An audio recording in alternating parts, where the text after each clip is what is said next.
नमस्कार मंडळी, मी श्रावणी विलास लकेश्री तुमचं प्लॅनेट मराठीमध्ये खूप मनापासून स्वागत करते. मी आता पुष्कराजला भेटले आणि मला इतका आनंद होतोय की नेहमीचा पुष्कराज आता थोड्या वेगळ्या अर्थाने आपल्याला भेटणार आहे. तो स्वतःच बोललाय, आता मला एक थोडं अभिनयाला एक वेगळी वाव मिळाली. कसं वाटतंय तुला समर्थमध्ये प्रमुख भूमिका करून? मला खूप छान वाटतं. थँक्यू. प्रमुख भूमिका असं म्हणलं खूप चांगलं वाटतंय, कारण जबाबदारी वाढली आहे.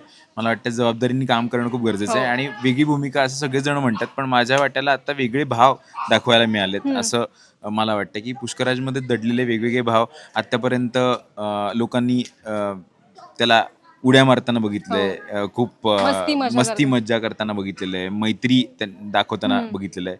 आता एक वडिलांच्या भूमिकेतला वेगळा आणि समर्थ विचार आयुष्यात त्यांचा आचरण करणारा एक माणूस असं तुम्हाला दिसणार आहे. आज आपण एक सुंदर गाणं ऐकलं. हो. गाणं म्हणजे ते ॲक्च्युली वेण्णा ताईंनी वेणुस्वामींचा अभंग आहे. हो. त्यांनी अभंग गायला होता आणि तो ऐकून खूप असं इमोशनल झालं. कारण हो. जेव्हा त्यांनी तो तयार केला होता किंवा त्यांनी ते गायलं होतं तेव्हा त्याच्यानंतर त्यांनी देहत्याग केला होता. बरोबर. सो त्याच्यावरती सुद्धा एक सुंदर गाणं तयार झालं आणि ते आर्या आंबेकरने गायलं. तू ऐकल्यावर कसं वाटलं?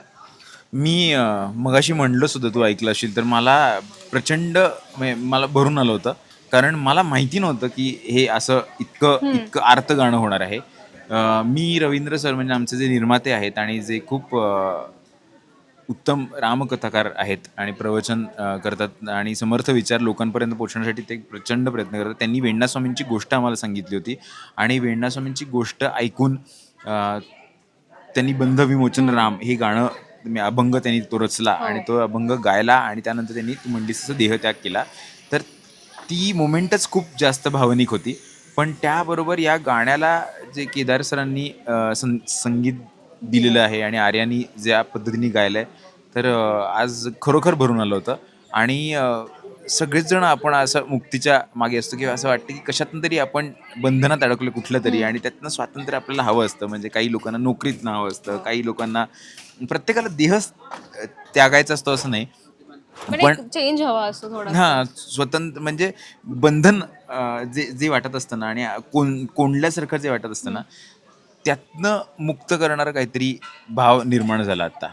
आणि आपण असं खूप वेळा म्हणतो की एक ईशासोबत बोलताना ॲक्च्युली तो मुद्दा निघाला की ईशा म्हणते की आपण खूप सायकॅट्रिस्टकडे जातो, फिजिओथेरपी सायकॅट्रिस्ट आणि काउन्सिलिंग करतो आणि बऱ्याच गोष्टी आपल्या डोक्यामध्ये चालू असतात. त्यातलं एक मुक्तता मिळावी म्हणून खूप पैसे आपण तिथे वाया घालवतो. पण तिथे रामदास स्वामींनी त्या 17व्या दक्षामध्ये शतकामध्ये, सगळं हो. आपल्याला दिलं आहे, तरी आपण तिथे इग्नोरन्स केला आणि आता पुन्हा एक ट्रेंड येईल असं तिला वाटतंय. तर तुला त्या बाबतीत काय वाटतं? मला वाटतं की धर्माच्या नावावर आपल्याला मध्ये लोकांनी खूप भरकटवलं आहे.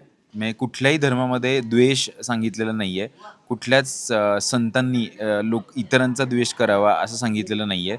आपलं आपलं आणि त्यांचं त्यांचं असं करावं असं सांगितलेलं नाही आहे. उलट समर्थ रामदास स्वामींनी मनाच्या श्लोकातनं सांगताना म्हणजे तुम्ही संन्यास घ्या आणि घरी बसा असं सांगितलेलं नाही आहे. तर तुम्ही तुमची जी काही रॅट रेस आहे त्याच्यातनं तुम्हाला ज्या पद्धतीची शांतता लागते, तुम्हाला रात्री शांत झोपण्यासाठी ज्या पद्धतीचे विचार करणं गरजेचं आहे असं वाटतं. हे रामदास स्वामींनी तेव्हा लिहून हो. ठेवलंय. म्हणजे ते काळाचे इतके पुढे आहेत आणि हे उपयोगीच पडणार आहे आणि वेगवेगळ्या टप्प्यांवर तुम्हाला त्याचं लक्ष देतं. म्हणजे उगाच लोकांना लहान मुलांना मनाचे श्लोक शिकवत नाहीत. म्हणजे मनाचे श्लोक शिकवतात, पण त्याच्यानंतर धर्माच्या नावाखाली आपण तो द्वेष जो पसरवतोय तो मला थांबवायला हवा असं वाटतं. मला असं वाटतं की त्यांनी जे लिहिलेत विचार ते सगळ्यांसाठी आहेत. हो. त्यांनी मनावर कंट्रोल कसा करायचा आहे, मनावर ताबा कसा मिळवायचा आहे आणि आपलं मन कसं रेडी ठेवायचं आहे या आजच्या कॉम्पिटिशनच्या काळामध्ये, हे शिकवलेलं आहे. आता एवढं ऐकून खूप छान वाटतं आणि आपण सुद्धा इथे सज्जनगडवर आहोत. रामदास स्वामींच्या इथेच आपण भेटलो आहोत असं मला आतून छान वाटत होतं. कारण रात्रीपासून आम्ही एक वेगळ्या टेन्शनमध्ये किंवा एकदम असं थकलेलो होतो आणि इथे आल्यावर इतकं सुंदर वातावरण, निसर्गरम्य आणि ते गड आहे, तिथून खाली सगळं पूर्ण जग आपल्याला दिसतंय Correct. आणि ते खूप पॉझिटिव्हिटी आहे. Yes. आणि तुला कसं वाटतं? आणि तुम्ही इथे शूट सुद्धा केले आणि त्यात शूट करणं आणि पुन्हा इथे प्रमोशनला येणार, ते दोन्ही गोष्टी वेगळ्या आहेत. मी या ठिकाणी शूट केलेलं नाहीये. गडावर माझं शूटिंग झालं नाहीये, पण मी गडाशी अगदी लहानपणापासून जोडला गेलो आहे. म्हणजे मी खूप वेळा सज्जनगडावर आलोय आणि मला प्रत्येक वेळी शांतताच मिळालेली आहे इथे. आणि मी नेहमीच त्याच्यातनं शांतता घेऊन गेलोय. आज अशा चित्रपटाच्या गाण्याच्या निमित्ताने परत इथे येतोय. सो काम आहे आणि शांतता आहे. मी काम आणि इंग्लिशमधलं काम असं दोन्ही आहे. तर मला छानच वाटतंय.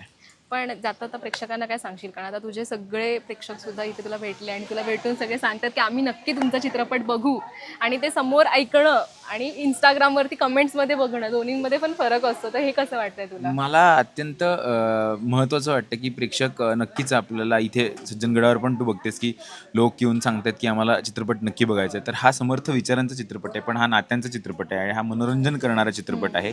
आणि हा चित्रपट बाप मुलाचं नातं वेगळ्या पद्धतीने उलगडणारा चित्रपट आहे. यातनं आम्ही खूप गोष्टी शिकण्याचा प्रयत्न केला आहे आणि खूप त्या शिकून देण्याचा प्रयत्न केला आहे. माझी खूप मनापासून इच्छा विनंती आहे की 14 ऑगस्टपासून हा थिएटरमध्ये रिलीज होतोय. तुम्हाला काहीही वाटत असेल समर्थांबद्दल, वडिलांबद्दल, आईबद्दल, मुलाबद्दल, वेगवेगळ्या गोष्टींबद्दल काहीही भावना असतील, तुम्ही आस्तिक असाल, नास्तिक असाल, सगळ्यांनी येऊन हा चित्रपट नक्की बघा, अशी मी विनंती करतो. चालेल. थँक्यू सो मच आणि तुला ऑल द बेस्ट.